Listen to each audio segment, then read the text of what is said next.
Oh, I've been having fun with that little Zen garden you said. It's weird. I never would have thought to rake sand, but seems like every morning I'm just reaching for that rake out of instinct, making my neat little rows. Anyway, really exciting you're getting into this meditation stuff, honey.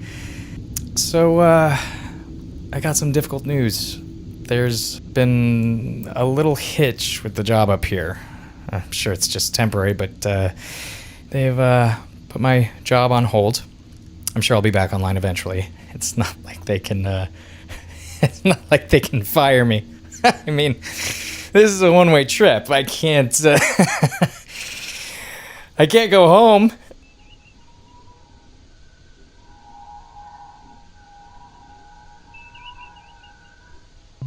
They had a pack of mineral-sniffing robotic dogs, a team of bathroom attendants, a music director, a turbocharged sand ski,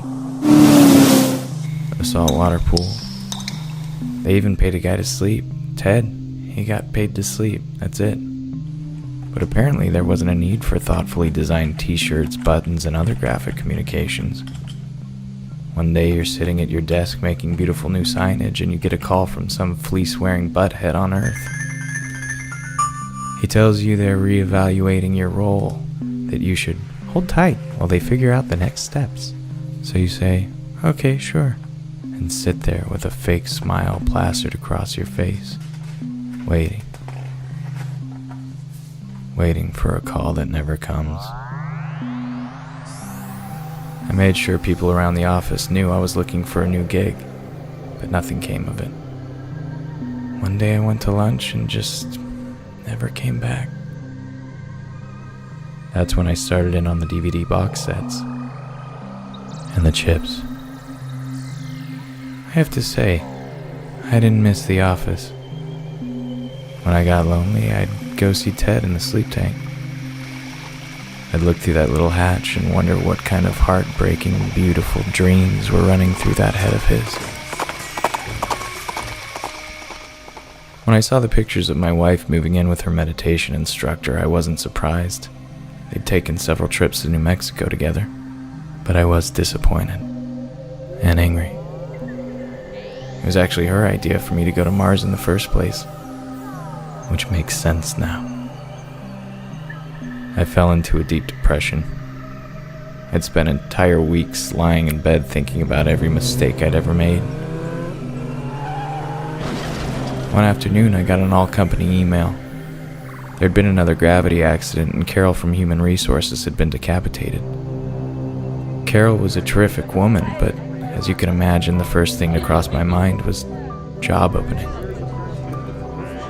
I sent in my resume, and soon after I got a call from Brandon.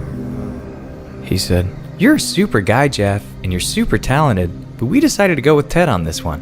And I said, "That's weird, Brandon. Ted's in the sleep tank. He can't do anything, much less run HR." "Actually," said Brandon, "we woke Ted up, and he's doing great, in case you were concerned." So I said, "You know, F you, Brandon.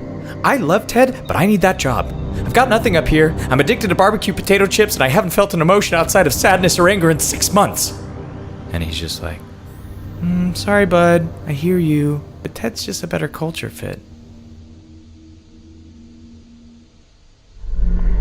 They told me there was a spot for me in the tank. I thought about it for a few days. Turns out they weren't asking. He says, "We're not offering you the sleep tank. We're telling you. You're in the sleep tank." I told him that didn't sound very legal. Plus, I hate enclosed spaces. And he's like, "If you're not going to be a team player, Jeff, and it doesn't seem like you are being one, then I don't know if there's going to be a spot for you in the residences anymore." That's when I told him where he could put his sleep tank.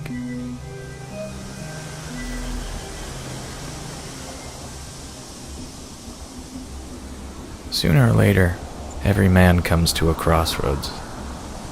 Settle into comfortable mediocrity, or seek greatness, entering the wilderness of his own intuition. Unfortunately, most are too blind to recognize opportunity when it knocks. Others recognize it, but only after it's too late. And yet, for some of us, the lucky few, that wake-up call simply cannot be ignored. We take the exit ramp, light out for the territory, our sails full with a mix of rocket fuel and hellfire. With new roads come new joys, also trials, like unpredictable rock storms. Or carbon monoxide breathing GMO monkeys in the canyon. But a gem can't be polished without friction, and so a man forges the tools that will sustain him on the road ahead, meticulously tending to the garden of his soul. And when it finally bears the fruits of his labor, well, then he will know the satisfaction of being nobody but himself.